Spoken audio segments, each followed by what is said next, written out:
Hello, I'm Mark Licht. I'm an assistant professor and extension cropping systems specialist with Iowa State University. Today we're at the Staudt farm and we'll be talking with Dennis Staudt about the Redefining the Field Edge project that we have going with Dennis and several other farmers that's been funded through the USDA SARE program. So let's pan over and talk to Dennis here a little bit.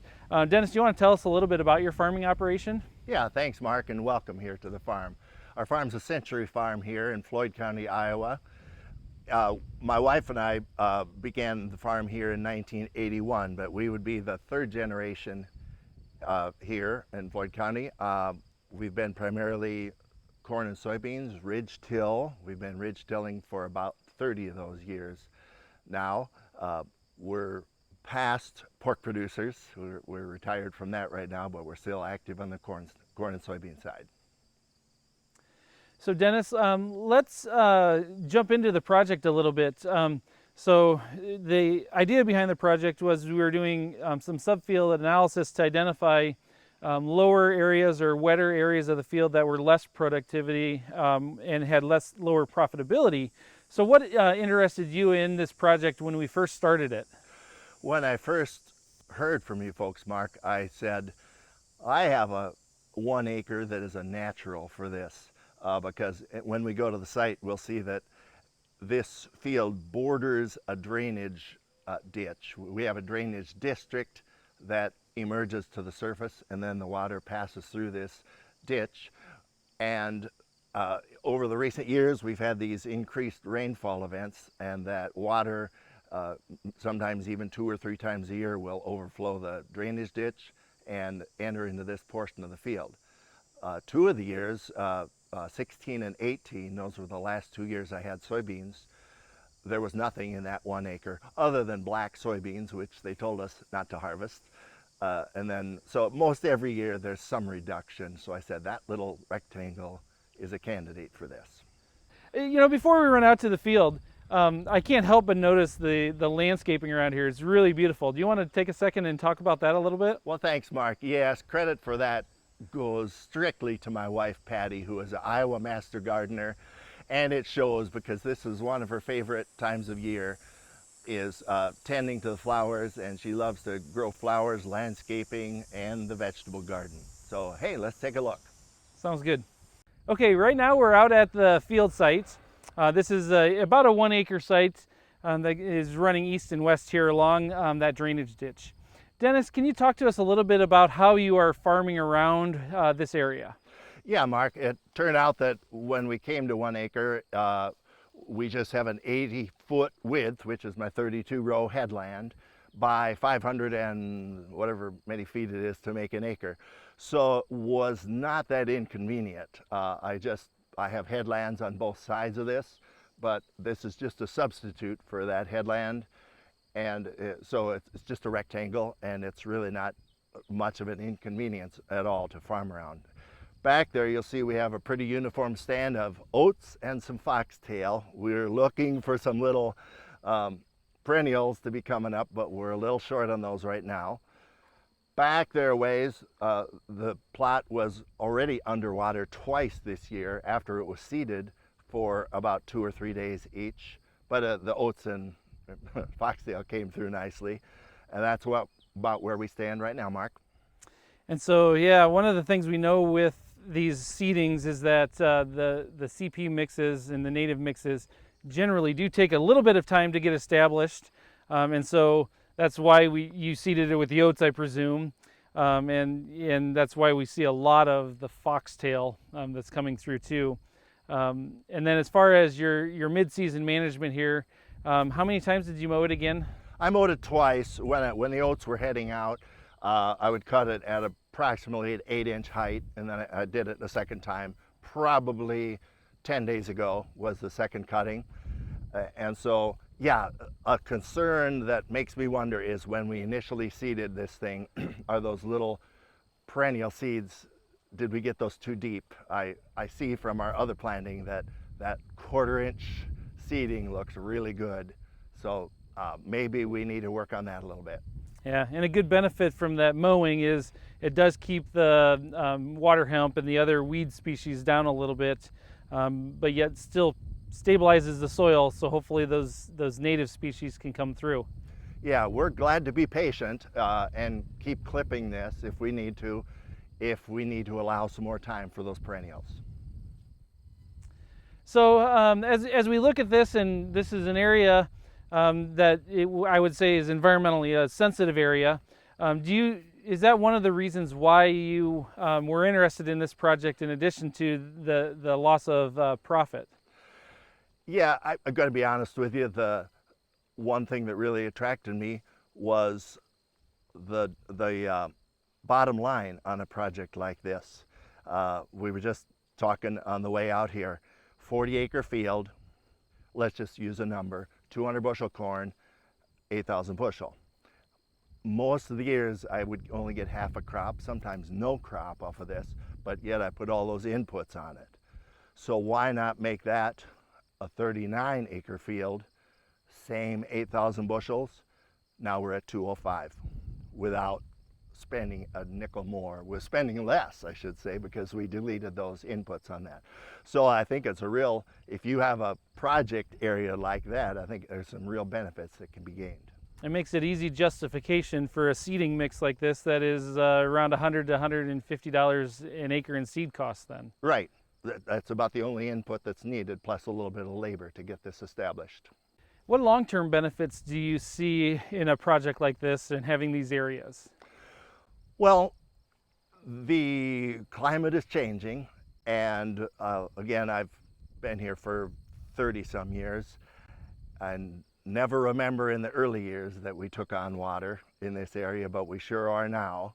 It doesn't take a real huge rain event. It's a nice large drainage district upstream from here, and it exits just about 100 yards away. It dumps out on the surface out of a 36-inch main.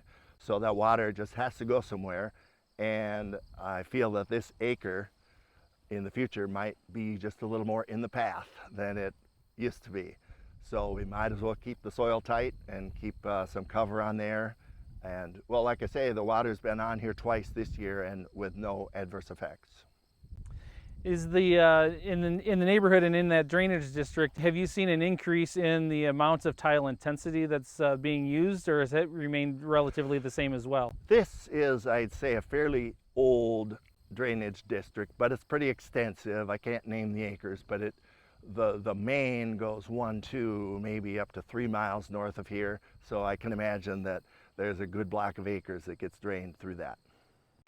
Here we are, Mark, at a different pollinator plot that my wife and I established only 14 months ago. This is an area that surrounded a machine shed that we felt it was impractical to farm this small. This is also about 1 acre. And so we established a CP23, I believe, and had a gentleman come to no-till this into nice, bare, firm seed bed with no other seeds, just the CP23, and it took off like gangbusters. And here we are a year and 2 months later, and we've got all this. A month or two ago, it was cone flowers all over the place, and now there are these, whatever they are. So the lots of species, and it really got off to a good start, which sort of tells me this no-till drilling is a really good way to get these things established. And what motivated you to establish, a pollinator mix like this in this area? We said, here's our new machine shed, and here's an acre around it that's not suitable for farming. Do we really want to mow another acre?